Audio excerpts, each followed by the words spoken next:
Like getting the hate that I get, being called a paid shill, being like just having to read the same comments over and over again. Microtransactions, I'm not gonna buy it. Nobody gives a fuck if you don't buy this game. You lie to yourself. Hater. Hater. Feeling this way about every Capcom release. Like getting the hate that I get, being called a paid shill, being like just having to read the same comments over and over again. Microtransactions.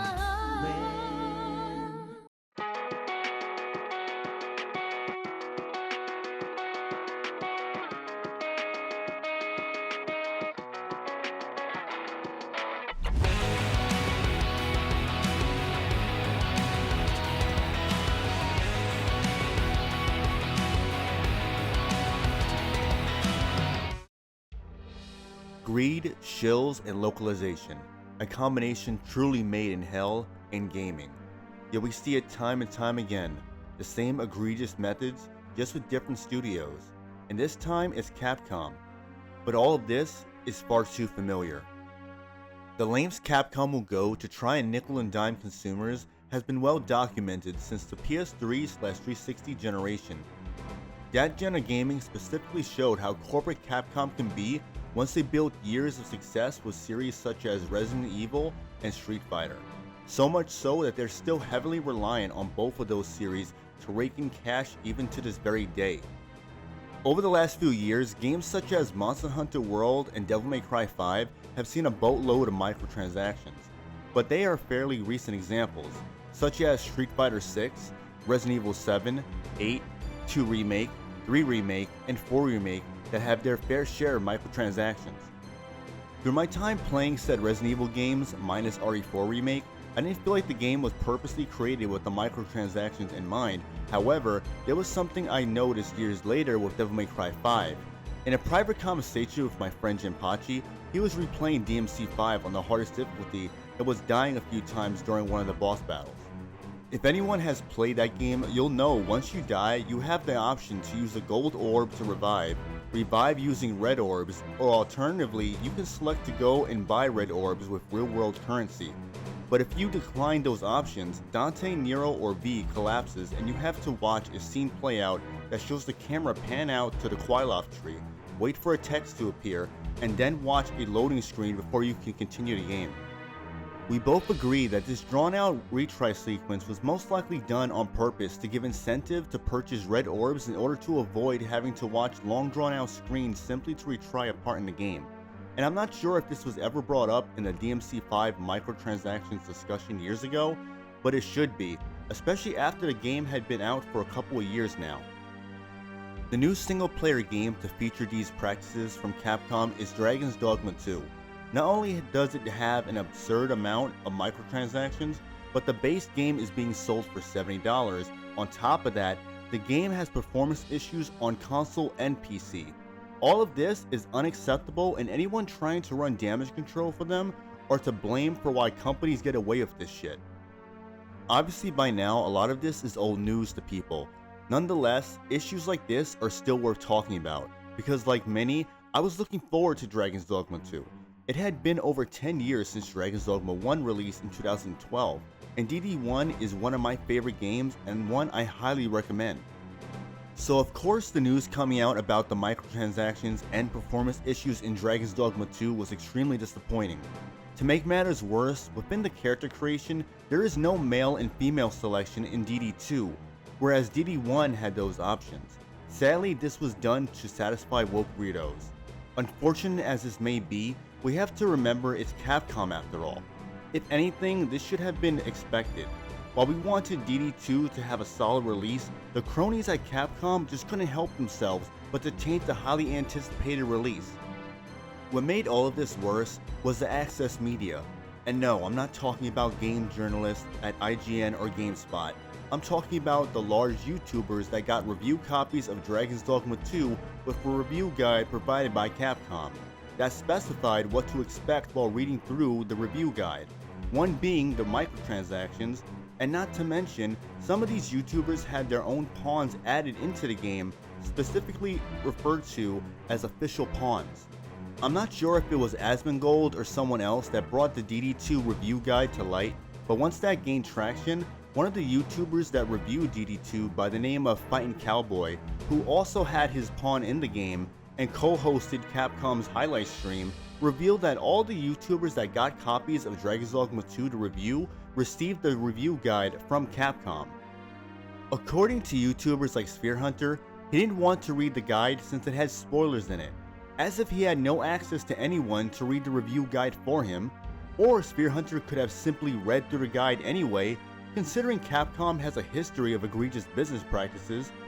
I'm pretty sure the review guide had categories to skip to if anyone wanted to, so Samuel Hunter's story of wanting to avoid spoilers sounds like bullshit, typical of obvious Capcom shill. Before I continue, let me clarify for any of the simps who will be white knighting for these sellout YouTubers. You could be a shill without being paid by a company. You could be a shill by accepting the perks that come with it, such as review copies, flights to studio headquarters, invites to live streams, co-host events, or get exclusive interviews. The shill behavior can be detected by the way people choose to praise games and rarely, if ever, give criticism towards other specific games. Let's also not act like there aren't plenty of unpaid shills all over social media that have bent over backwards for companies on a daily basis. Just look at the bozos defending broken games or games with woke propaganda. To put it shortly, shills come in different forms. The shady Dragon's Dogma 2 reviewers that try to sweep this controversy under the rug or try to make light of the situation should not be trusted. If anything, this controversy has made it hard for people to trust YouTubers because it's become abundantly clear they are no different than game journalists that take bribes, sell out, and inject their ideologies in their content despite being independent reviewers. This is why people like Sphere Hunter received valid criticism on his Dragon's Dogma 2 review. It was not haters. In fact, the majority of the comments were positive and the amount of personal attacks were minimal. This is why I'm harping on Sphere Hunter, because people like him play the innocent victim card whenever valid criticism comes their way, which is unfortunate because Sphere Hunter has detailed reviews from what I've seen, but his biased, snarky shill behavior seeps through. Furthermore, to be clear, this is not exclusive to Sphere Hunter. Patterns like this are seen in other YouTubers. I'm sure Samuel's ego is probably through the roof and sees any form of criticism as people hating. But if you were to get your head out of your ass and be honest with yourself for once, you'll be able to see why people question your ethics and integrity. And this goes for any of the reviewers involved with the Dragon's Dogma 2 review controversy. If you want to be seen as a reliable source and viable alternative to legacy games media, then perhaps you guys should start acting like it, instead of using the same tactics that made people distance themselves from the games media in the first place. Capcom's Localizer's social media account posted a long-winded explanation of what localization is, and to no one's surprise, it all but confirmed Capcom is out of their fucking minds. They really think further embracing DEI methods and ESG investors will really turn things around. Capcom's attempts to cater to the dreaded modern-day audience will only slowly but surely drive longtime fans away from their games. Because within due time, their games will have propaganda so painstakingly obvious, you would think Neil Cuckman and Anita Sarkeesian invaded Capcom's headquarters. I'll go even further. Don't be shocked if news comes out that Capcom enlisted services from Sweet Baby Inc. or any of these woke consulting firms. We already saw games like Street Fighter 6 get the modern day treatment, same goes for Resident Evil 3 and 4 Remake, the OG RE4 VR game all received some alterations suited for modern day sensibilities. And I would be remiss if I didn't mention the two trans walruses in that Exo Primal stream. Since Capcom seems more interested in milking franchises while ignoring heavily requested ones like Onimusha, Dino Crisis, Haunting Grounds, God Hand, and Breath of Fire, chasing the modern day audience, censoring new releases and remakes, embracing ESG and DEI, and allowing activist localizer infestation into their games, then I refuse to support them until they listen to their real audience.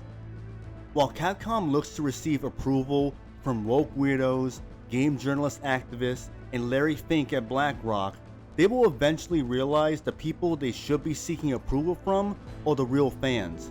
The ones who remember when they stood out among the rest and embraced what fans enjoyed from them, rather than morphing into another compromised Japanese studio. So if this is the route they are going to go in, then they better hope they have a cure for the virus they are letting in. Oh, yes, of course, the plan. You see me as a god, right, Smithers? Absolutely, sir. You'd kneel before me? Boy, would I.